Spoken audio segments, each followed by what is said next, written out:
Tov, Besimcha Betou Leva, Vidvadut chez Cyril, que Dieu bénisse. Il nous accueille toujours au Keyad Amelech, dans les Chaïm. Voilà. Le sujet imminent, c'est Mashiach. Va-t-il venir? Ne va-t-il pas venir? Quand va-t-il venir? Comment va-t-il venir? On va se sauver déjà, ouais. Il va passer à tes cours, on va pas le voir. Voilà. La peur, c'est que, est-ce que c'est la carotte pour nous faire avancer ou est-ce que le Mashiach, c'est une réalité? Alors, d'après les sages, le Mashiach, c'est une réalité. D'après le Rambam, le Mashiach, il est né d'un père et d'une mère. Pour nous, on a le visage du Mashiach. Pour nous, le Mashiach, c'est le Rabbi Melech Mashiach. Amen. Et parce que personne n'a fait ce que le Rabbi Melech Mashiach a fait.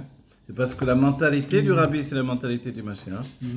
Et que, vous savez, il y a un point important, je me suis rendu compte, c'est que on a une admiration incroyable envers le Rabbi. Je ne sais pas si vous vous en rendez compte. C'est-à-dire que ceux qui nous sauvent finalement, moi je me rends compte, je vais parler pour moi. Le Rabbi Rachab a dit, une fois d'autres parle pour toi, au moins, voilà. Tu ne peux pas parler au nom de tout le monde finalement. Mais moi je sais que j'ai une admiration envers le Rabbi qui est Infini. voilà, infinie. Et ça me sauve. Parce que quand je regarde quelquefois autour de moi les mouvements religieux, les pensées, les trucs, le bilboul, c'est-à-dire que l'esprit n'est pas clair par rapport aux choses de la vie. Et des fois, c'est énervant les Chabad parce que tu poses une question, ils te disent voilà, le Rabbi il a dit comme ça et comme ça et comme ça, et la réponse elle est claire et nette. Et il y a ce sujet du Mashiach. Le sujet du Mashiach, on ne peut pas être attaché au Rabbi et ne pas être attaché à l'idée que Mashiach peut se dévoiler d'un instant à l'autre. Alors on va dire, mais en disant que le Rabbi c'est Mashiach, qu'est-ce que vous avez rajouté de plus? En fait, c'est beaucoup aussi. Il faut se dire que de définir qu'un homme c'est le Mashiach, d'abord, c'est prendre des risques. Bien sûr. Voilà. C'est un risque énorme. Bien sûr. De se focaliser sur un homme. On va dire, mais attends, on ne l'a pas fait au hasard, c'est le Rabbi qui nous a poussé dans ce sens. Quand il a dit, il faut voir d'après les halachot du Rambam, qui est Mashiach, etc. On a étudié ces halachot, on a vu qu'ils correspondaient, on a dit, Rabbi, c'est toi le Mashiach. Rabbi, au commencement, il n'a pas repoussé la chose, évidemment, puisque c'est lui qui a entraîné vers ça. Donc, le fait de désigner qui est Mashiach, même s'il y a eu une opposition terrible au sein même de Chabad, et on se rappelle, d'après les enseignements du Hari, du Ramak, ça a été suffisamment diffusé, quand le Mashiach se dévoile, pas tout le monde le suit. Ah, c'est vrai. Non, mais je crois qu'il y avait un S qui Non, faisait non. que tout le monde savait Non, que non, c'était il se Mashiach. dévoile, d'abord c'est qu'un petit groupe qui le suit. Rébellion, Il faut des machéristes. ça rend encore des comptes. Et après, il repart, Néglé, ça s'appelle Néglé, Ah, je se peux pas dévoile, imaginer qu'il y a le nez que tout le monde Venirse, valide. il se cache, On repart. et quand il revient, alors là, tout le monde est là, et tout le monde dit oui, c'est lui le T'as vu Mashiach, etc. Voilà, je repars. Évidemment qu'ensuite, non, il revient, mais c'est important, Oui, ça, cette bien notion. sûr. Et on l'a vécu déjà avec Moshe Rabbeinu. Moshe est venu, il a annoncé, Pakati, Inéiné Mashiach Bar, c'est la Géoula. Après, Moshe, il est parti, les sages ont dit, 40 ans, il est parti, 40 ans, Moshe. ouais. 40 ans, il les a laissés 40 ans. Pas grand-chose. Dans une galoute, grandit. On n'est pas loin. Hein. Tu sais, quand tu es en galoute et que tu t'arranges et tu dis c'est la vie, on peut rien Il a faire. laissé le peuple C'est d'Israël pas en aussi Égypte, dur que quand on vient te dire c'est la Géoula, tu vas sortir d'Égypte. Il ne reste pas grand-chose. Alors à ce moment-là, tu la supportes plus la galoute. Les terroirs. Et en fait, on est dans cette situation-là. Voilà. Voilà. Non, non, maintenant, évidemment, le Rabbi a dit que 40 ans, c'est pas obligé d'être 40 ans d'années, quoi. Hein? 40 ans, vous savez, quand on dit l'élève, à partir de 40 ans, il atteint le date, la conscience de son maître. 80, on peut passer à 80. Alors, le Rabbi dit, attends, c'est pas la peine que ça soit vraiment 40 ans de vie. Alors, Ça peut être une conscience dans l'intellect. ça. Maintenant, le fait que l'on ait quitté les plaisirs du monde pour s'attacher à Dieu, c'est un choix qu'on a fait chacun d'entre nous. Ce choix-là, il fait qu'on s'est dirigé vers Dieu avec Tmimout. Et tout à l'heure, vous avez parlé du fait, hein, je le retiendrai comme une qualité du peuple juif immense. C'est que peut-être qu'aucun peuple au monde n'aurait eu la force de prendre une telle décision. Parce que c'est facile de dire Naaseh Venishma, nous pourtant- ferons, nous comprendrons. Non, ça veut dire abandonne pourtant- tout. Et pour ceux qui sont comme les Français des kiffeurs, ça veut dire abandonne tout ce que tu aimais manger, les fruits de mer, et les machins, et les trucs, les charcuteries, voilà, etc. Voilà. Alors on va dire, tu abandonnes tout ça, pour qui? Pour Dieu? Alors tu comprends rien en vérité, pourquoi il faut abandonner tout ça. Ah oui. Hein? C'est dur. Celui qui aimait pas. Mais celui qui aimait comme un fou, et qui abandonne tout ça, pour Dieu, il a fait un sacrifice terrible. Plus, pas. Le Baal Tshuva, on dit que c'est comme si tu avais, comprenez bien, c'est comme si tout ça c'était devenu cachère. C'est ça Tout ce qu'il a mangé avant. tout ce qu'il a mangé avant. D'un certain point de vue, tu te dis, ah, j'aurais dû y aller un peu plus, quoi. Oui. C'est-à-dire, après coup, si tu as des remords, tu te dis, maintenant j'en mange plus, j'ai envie, j'aurais dû y aller à fond. Qu'est-ce qui m'a retenu? Il y avait déjà une graine de quelque chose qui a commencé à te retenir petit à petit, jusqu'à ce que ça disparaisse. La volonté, elle a grandi tellement que tu ne pouvais plus envisager d'être, vous vous rappelez à l'époque de... C'est la blonde, moi. On a étudié ces sujets-là à l'époque de Eliyahu Hanavi. Le terme, c'est d'être sur les deux séiphim à la fois, vous vous rappelez? Vous êtes avec Hachem et vous êtes avec Baal. Et Eliyahu Hanavi, il a dit, mais jusqu'à quand vous continuez comme ça? Choisissez. C'est quoi votre camp? Vous êtes avec Hachem ou vous êtes avec Baal? Les Juifs, bien sûr qu'ils étaient avec Hachem, mais ils se disaient, vu qu'Hachem, il demande tellement de sacrifices, et l'autre, là, il demande rien, en fait. Ouais. Donc, ça vaut le coup quand même d'aller avec lui de temps en temps pour avoir un peu plus de gashmiout, un peu plus de plaisir du monde. Et Dieu, il nous sort les plaisirs du monde. Alors, donc en fait, la décision, elle peut venir que de nous personnellement. Mais ce sacrifice, si vous le ressentez encore aujourd'hui comme un sacrifice, c'est que ça a une valeur encore immense. C'est comme si à nouveau aujourd'hui vous avez décidé de manger kasher pour la première fois de votre vie. Oui, c'est ça que c'est important. Parce qu'on peut dire, pas possible, j'en peux plus moi. Je viens donner un cours, ils sont en train de me parler de ce qu'ils mangeaient avant, etc. Moi je dois donner un cours après ça. Et me dit, tu sais comme c'était bon, et très et je passe les détails. Parce que... je vais dire, alors, je vais dire, mais j'en peux plus, je m'en vais, c'est des... Mais non, en vérité, je me rends compte que votre valeur est extraordinaire dans ce côté-là. Parce que ça, non, c'est vrai. Ça veut dire que la tchouva, elle est actuelle, elle est forte. Mais c'est quoi la chassidut Chabad? L'Admorazaken, il voulait qu'on soit appelé les Baalei Tchouva. C'est à cause des mitnagdim, des opposants à la chassidut, qu'on a été appelé chassidim. Donc Baalei Tchouva, c'est qu'on est tout le temps en train de passer le balai sur la tchouva. Voilà. Donc en fait, c'est comme si aujourd'hui même on a fait tchouva. C'est magnifique. Vous savez, les Baalei Tchouva, il y a des miracles. Dieu va vous donner des miracles, c'est sûr. Mazal tov, mazal tov. Chaim alevrachem. Et ça, à Purim, ça s'appelle, il n'y a pas comment. Vekibel Hayodim. À Purim, on appelle ça Vekibel Hayodim. Et les Yehudim ont reçu. Oui. Ils ont reçu quoi? Mais qu'est-ce qu'il y a? Moi, c'est... C'est des rascasses? Ils avaient commencé Echelou Lasot. Ce terme Echelou, ça veut dire la trille. Ils avaient commencé, donc nous-mêmes, on avait commencé à recevoir la Torah à Matan Torah. Et quand on s'est retrouvé finalement dans la situation de Achashverosh qui a donné ce décret par l'intermédiaire de ce cher Haman, alors, Marchémo, qu'est-ce qui s'est passé tout à coup? Les Juifs ont fait une tchouva d'une puissance incroyable. Et cette tchouva, elle a fait qu'à l'instant, ils venaient de recevoir la Torah réellement. C'est-à-dire qu'ils ont accompli la Torah. C'est pour ça que je vous dis à nouveau, le fait de se dire, mais tu te rends compte tout ce qu'on a quitté, etc. Alors, c'est comme si maintenant on faisait Naaseh Benishma. C'est-à-dire que c'est tellement actuel. Vous êtes deux. C'est tellement actuel en fait. Buvez pas trop les gars. Avec modération. C'est tellement actuel que maintenant encore c'est comme ça. Voilà. C'est comme si maintenant vous recevez la Torah. C'est ça l'enseignement. Et le rabbi nous a dit, attention celui qui lit la Megillah les Mafria. Vous connaissez ce terme? C'est une halakha. C'est quoi les... Kol ha-koré ta Megillah les Mafria lo yatsa. C'est-à-dire je dis, écoute moi je la connais, viens je commence par la fin. Non, je commence par la fin. Ça, Comme si la fin de l'histoire. La Yodim Aïta Orav Simcha Sasson Vika. On remonte le truc là. Qui fait ça? À l'envers. Personne ne fait ça. Alors la Torah dit non, là il y a de ça. Mais le rabbi vient et il dit mais attends, ça veut pas dire qui va lire comme tu as dit, qui va lire à l'envers? Personne. Alors ça veut dire quoi? Ça veut dire celui qui dit c'était avant, c'est des vieilles histoires ça. L'histoire de Purim, c'était du temps des C'est le passé. Ouais, c'est du passé quoi. Yachasra, machin. Alors, Bon français. le rabbi il dit Lo yatsa, t'as pas compris. Si tu crois pas que c'est aujourd'hui la même chose encore, tu n'es pas rendu quitte. C'est-à-dire qu'aujourd'hui, on est encore comme à Purim. Et à Purim, Nehenu, Miseuda, chez l'auto rachat. Ils ont eu du plaisir de la Séouda de ce rachat-là. Et comme tu as souligné, quand ils ont participé à cette Séouda, alors que Mordechai avait dit de ne pas participer, ils ont réveillé la faute de Adam Arishon. Aman, c'était le Gilgul du Nachash, la réincarnation du Nachash. Mordechai, la réincarnation de Adam Arishon. Nous-mêmes, nous tous. Adam Arishon, il n'y avait pas d'âme de non-juif pour lui.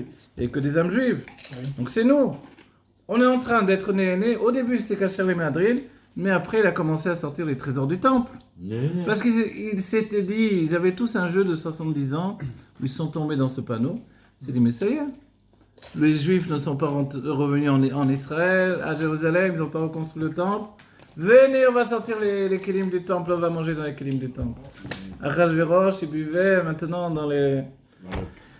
Voilà, les Kélisharets du Beth Amikdash, tout en or, tout en truc, et regardez comme je suis puissant. Ils sont où Voilà. tous ces, D'accord. d'ailleurs, tous ces trucs ils sont Alors, il y en a qui sont enterrés sous le Non, il y a- Arabat. il Il y en a de plusieurs époques. On a De trouvé l'époque à du Rome. premier temple. Ils ont beaucoup, ils ont quasiment tout à Rome. Voilà, de l'époque du premier temple. Ils ont tout à Rome. Ils sont enterrés. Non, pas tous. C'est le pape. Le pape. Voilà, à Rome, il y a ceux du second temple, a priori. Ils ont beaucoup. Oui, le second temple, ils ont tout là-bas. Allez, les Chaim et les Bracha. Ce qu'on doit rapporter encore, on a des mitzvot qui arrivent, les mitzvot de Purim, d'accord? C'est préparé à ces mitzvot, on va dire qu'on est de la base des mitzvot. Les plus célèbres, évidemment, c'est le fait qu'il y ait maintenant de l'Avionim, qui est la plus importante, d'accord? Juste avant, il y a la notion de donner le Machatzita Shekel, mais maintenant de l'Avionim, de donner, on dit à Purim, Kol apochet yado notnim lo. Les Chévrek, à Purim, celui qui tend la main, on lui donne. Ouais, c'est une- Il ne fait pas de calcul, il va se droguer, il va se boire. Voilà. De toute façon, tout le monde est éclaté à Purim. Donc, on ne fait pas de... Non, même si on sait, on ne fait pas de calcul le jour de Purim. C'est-à-dire, il tend la main, on lui donne. C'est la mitzvah du jour. Les autres jours, non, au contraire. Ouais. Mais ça, cette mitzvah, elle est tellement importante qu'elle prend le dessus sur toutes les autres.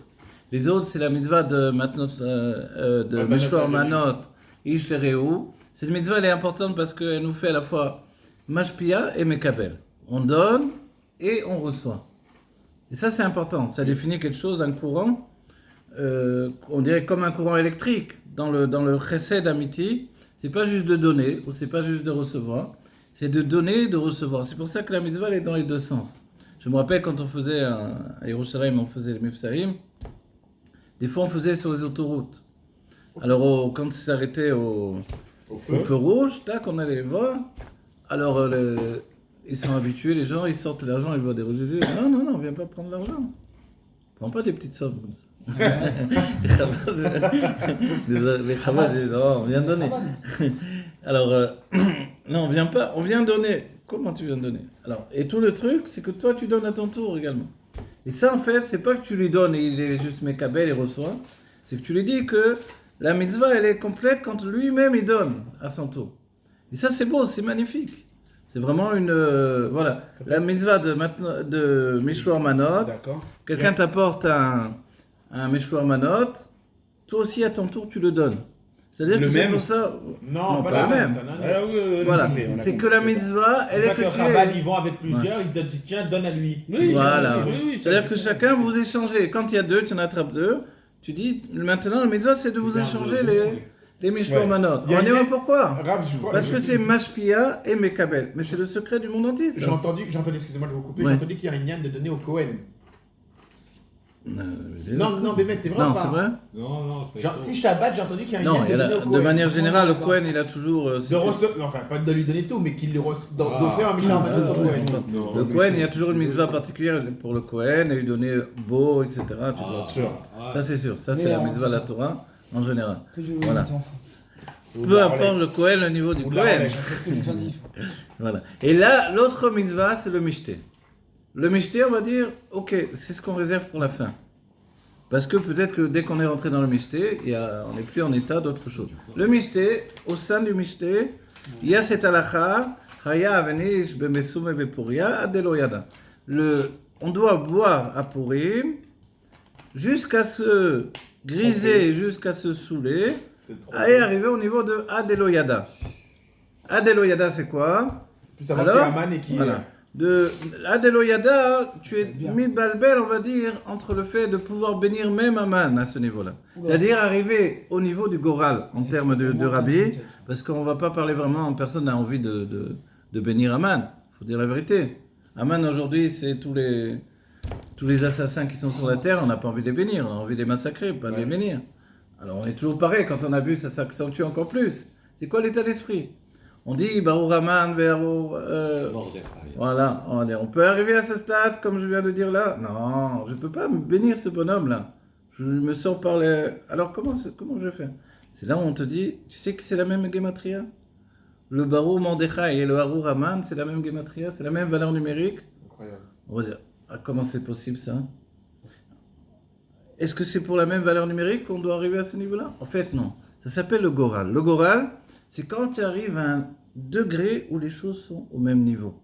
C'est au-dessus de l'intellect. Et c'est pour ça que tout Purim, nous dit le Rabbi, c'est basé sur le Goral de Aman. Purim, Alken Karou Yamim Haele Purim al Shem HaPur. C'est pour ça que l'on a appelé Purim du nom du pour. En hébreu, on dit Eayedia, c'est-à-dire ce pour-là, ce Goral-là. On sait tout ce que c'est le Goral, le tirage au sort. De qui? De Haman. Quoi? On a gardé le nom de Purim sur le Goral du Haman. Mais le Goral du Haman, il voulait nous massacrer, le bonhomme. Et pourtant, on a gardé ça. On dit, mais pourquoi? En plus, il y en a deux, puisque c'est au pluriel, Purim. Parce qu'il a tiré une première fois, c'est tombé sur Pessah, sur Nissan, il a dit, pas question, Nissan. C'est la délivrance du peuple juif contre l'Égypte. Moi, je vais pas tenir contre eux. Alors quand c'est tombé à Dar, il a dit, ah là, Moshe Rabbeinu est mort. Il ne savait pas que Moshe était né ce même jour de Sheva Be'adar. On va dire, mais c'est ça nous ce qu'on fête là? Ça a donné le nom de toute la fête? En fait, le secret, c'est que Dieu a mis en place tout ça pour démontrer que même au niveau du Goral, où le peuple juif et les non-juifs sont au même niveau, parce que c'est au-dessus du mérite de Torah et Mitzvot, dans les termes de Kabbalah, au-dessus du Seter et Shtachelut, de l'enchaînement des mondes, Dieu, à ce niveau-là, il choisit quand même le juif. Il choisit quand même Mordechai et Yehudi. Il aime Yaakov, il a la haine de Esav. Vous allez dire, mais comment ça se fait? Il n'y a pas d'explication. C'est pour atteindre ce niveau-là que nous, on va boire pour délaisser un peu notre date. On va dire, mais la femme, pourquoi elle n'a pas la mitzvah non plus? Parce que la femme, elle n'a pas le date comme l'homme. Le date, c'est quoi? C'est d'être attaché à la réalité. L'homme, il a l'air comme ça un peu khafif, mais en vérité, il est attaché à la réalité fort. C'est comme ça, on est comme ça les hommes. On est, quoi qu'il en soit, on a plus la valeur de l'argent, on a plus la valeur des choses, de la réalité que la femme. Dieu nous a fait comme ça. Ok? Alors, cette valeur de la réalité, l'attachement à la réalité, un jour par an, Dieu nous dit, tu dois la quitter. Et le Hari HaKadosh dans Shara Kavanot, il nous dit, parce que il y a une étincelle de sainteté qui est en relation avec chacun d'entre nous, qui se trouve dans les forces du mal.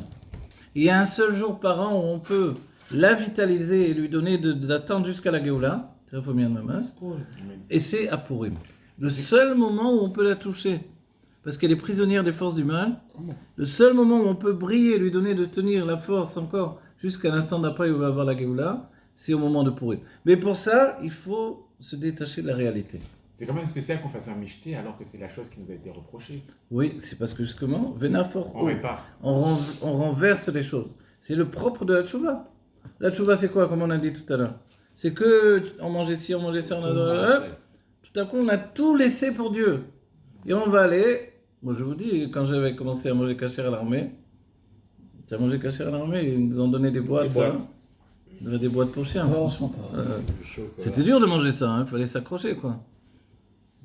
Quand ils sont chauds, c'est encore plus pourri. C'est juste parce qu'il y a le cher, parce que sinon tu as envie de leur tirer la tête. Alors on va dire, c'est ça, tu as quitté les bonnes viandes, les bons trucs pour ça. Tu dis, mais ça va pas, qu'est-ce qui se passe là? Donc c'est un sévénissement, on comprend rien, c'est pas... Il n'y a aucun intérêt personnel à faire ça. Bon après, on peut même manger correctement, cachère aussi, il ne faut pas exagérer, d'accord? Hein? Non, c'est vrai, on peut manger correctement kasher. C'est vrai qu'il faut être riche. Le juif, il est obligé d'être riche. C'est ça, c'est une Bien, il réalité. faut être riche. Hein. Mon Dieu, il faut qu'il, Il y a un article qui est sorti à Tel Aviv, Ouais. beaucoup de Ouais. restaurants taref aujourd'hui sont devenus cachers. Ah voilà, kasher grâce à... voilà. Pas de restaurants taref, pardon. Beaucoup de grands chefs cuisiniers israéliens Mhm. ouvrent des restaurants maintenant avec des théodotes. Avec des théodotes et en Ouais, même temps c'est de la ouais, grande ouais, cuisine. ouais, Comme ouais, à Paris, le chef cuisinier qui a refusé Ah oui, on l'a vu, lui. les étoiles Michelin Il a- pour avoir son Ils chef. ont dit si tu veux les étoiles Michelin, C'est il faut ça. qu'ils soient. On va Voilà. dire que ce soit caché. Un grand cuisinier israélien. Au début c'était pas kasher, donc ils sont venus lui mettre les étoiles. Et quand il y a eu le 7 octobre et tout ce qui s'est passé, il a dit je refuse. renonce aux étoiles Michelin, mais je vais faire Quoi kasher. Il a Voilà. refusé. C'est un Israélien. Ouais. Voilà. Il Et a ça, bien c'est beaucoup d'argent. grâce à Dieu. Comme tu as dit, les Israéliens au refusé. départ, ils s'en fichent total. Il faut dire la vérité. Ah. On les a vus au quotidien. Mais il s'est passé quelque chose au sein de peut-être une clipa encore plus grande que ceux qu'on a connus en Khoutslahetz ou quoi que ce soit. Au sein même d'un peuple qui a été, auquel on a fait un bourrage de crâne terrible, de ne pas être religieux tout à coup, quelque chose de nouveau est arrivé. Bon, de ce mérite-là, on va voir la Géoula Mitzvah Shema Terefumia de Mamash. Donc Amen. ces mitzvot-là, on va les faire Besimcha. Et on n'oublie pas que dans la Géoula Mitzvah Shema, il y a 2 fêtes qui vont rester. C'est Voilà, mais non, oui. mais les autres restent aussi, ne me raconte pas. Hanukkah, C'est vrai. Soukot. Non. On va détruire, les gars, ils vont Non, détruire la non, Soukot non, dans non, la non, Chia. non, non, Si on a vu ça, oui, mais on a vu que Non, les non, gars, non, Dieu va leur dire, vous les. En réalité, la Souka. Morazaken dit que toutes les fêtes restent. Alors on dit, alors pourquoi les sages ont dit ça? Parce Parce que les autres fêtes dans la Géoula, elles n'auront pas une lumière extraordinaire comme aujourd'hui. Aujourd'hui, quand on fait Pessah, c'est Pessah. Hein? Donc ça a une valeur... déjà, il faut... Dans la Géoula, non, tous les jours, c'est la fête. Tous les jours, c'est la lumière de Dieu. Tous les jours, c'est un niveau extraordinaire. Donc Pessah, Sukkot, ça va pas être le Odéma dans la Géoula. Tous les jours, c'est le dévoilement de Eloko. Le Beth Amikdash, en fait. Mais, j'entends... Mais Hanouka et Purim, qui sont des fêtes que nous, on a fait. Hanouka, ils se sont battus entre juifs. Bemesirun Nefesh. Comme d'habitude. À Purim, on a fait cette guerre de dire laisse-nous. Esther, elle a demandé, vous vous rappelez? Esther, elle a dit au roi, si on survole l'histoire de Purim, on dit mais comme c'est un truc de fou. Le même roi qui a donné le décret, parce que Haman il a acheté, tout à coup il prit une colère de fou, il dit mais je peux pas annuler le décret, j'ai lancé maintenant. Va courir après les lettres dans le monde entier, toi. Comment tu peux faire? Un édit du roi, je peux pas l'enlever. Alors il dit alors fais un édit que les juifs ils ont le droit de se défendre. C'est-à-dire que la police, l'armée, ils vont pas intervenir. Voilà. Il a dit d'accord. Et il lui a fait ça. Et c'est là où les juifs se sont défendus et ils ont fait Vénafor haut. Ils ont dévoilé une puissance. Cette puissance, c'est le Yehudi. C'est à partir de là qu'on a dit Mordechai à Yehudi. Vous savez que quand on dit mais Mordechai, il venait de Yehuda, on est habitué de dire ça. Il y a des Mefarshim qui parlent de ça. On dit mais attends, si on cherche bien, pourquoi après il est dit Ish Yemini?